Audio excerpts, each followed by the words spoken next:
There is a Trump DOJ cover-up. It is illegal. It violates the federal law the president himself was forced to sign.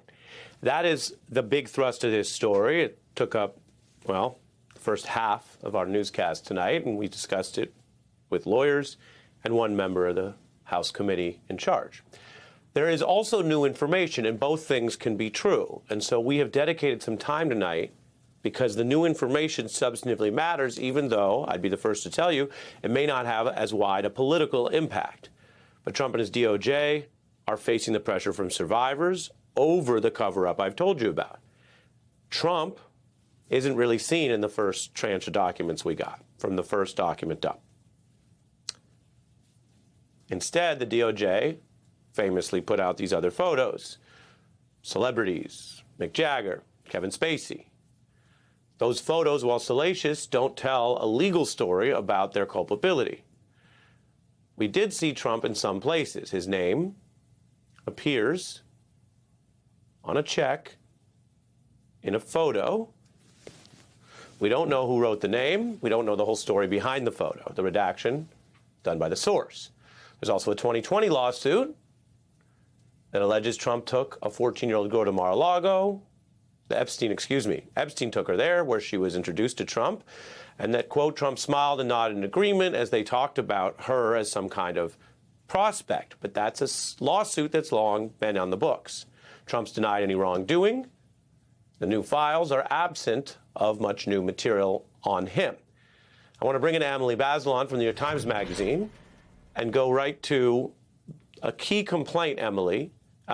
This is from 1996 in the newly released files. We'll put this up here, and I'm just going to give you some material on it. Bear with me.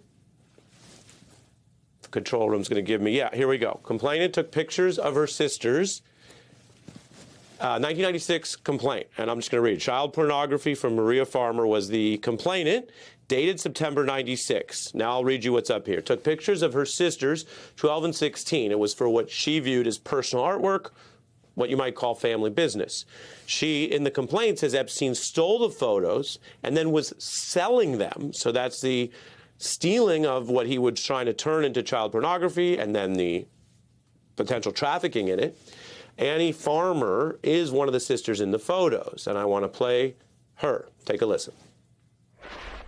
To see it in writing and to know that they had this document this entire time, and how many people were harmed after that date, it just, you know, we've been saying it over and over, but to see it in black and white that way has been very emotional. Emily, this is all new, and we wanted to get your view on this specific evidence. One thing it shows is that she was telling the truth. This is what they call contemporaneous corroboration, that she said, hey, I went to the authorities, and she didn't feel anything was really meaningfully done. It took until Friday for us to see the documentation. Now we know that all the way back to 96, there's corroboration. And the authorities did get this complaint. It's a very serious one, child pornography. And apparently Epstein got out from under that all the way back then.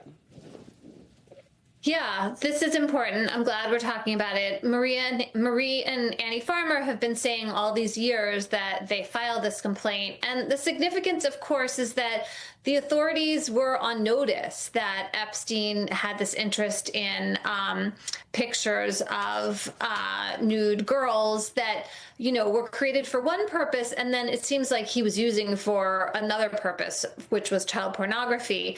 And the fact that Maria and Annie Farmer complained about this so long ago, told the police, lodged the complaint, and then nothing was done. And all these years, they have been asserting that they did this, but they couldn't prove it. They couldn't show that complaint really existed. And so we had to take their word for it. Well, now, as you said, it's clear that they were telling the truth. And that becomes part of this story of how long Epstein was able to get away with these crimes. It goes back much longer than we previously could verify. And doesn't it make the feds look worse because they know things other people don't know? When they got involved in the 2006 Florida case, there were some people pursuing that seriously. The Palm Beach police chief was seen as aggressive, and he clashed with the feds. And the feds basically said this is being overdone. That was their claim, and they were lowering the temperature. Does it make them look worse that now we know in their files this whole time, back a decade earlier, they'd already gotten an alert about this guy being involved in some of the most heinous, serious federal crimes that exist, which is sexual trafficking of child pornography as content, which abuses children, or the actual trafficking of human children. Yes, it absolutely makes the feds look worse. And that story has always been so hard to understand because, you know, often it is the feds who come in and make crimes more serious, right? If they're involved, that means usually federal charges that ups the ante, that ups the sentencing. Well, I'll agree with you and let you finish. That's why, again, for people who aren't lawyers, when they say, hey, don't make a federal case out of it, that means if something is minor, don't make a federal bigger case out of it. And you're reminding everyone that's the norm. This was totally aberrant. Exactly. And now we know that they were looking the other way about even more evidence of wrongdoing, that they should have been taken seriously.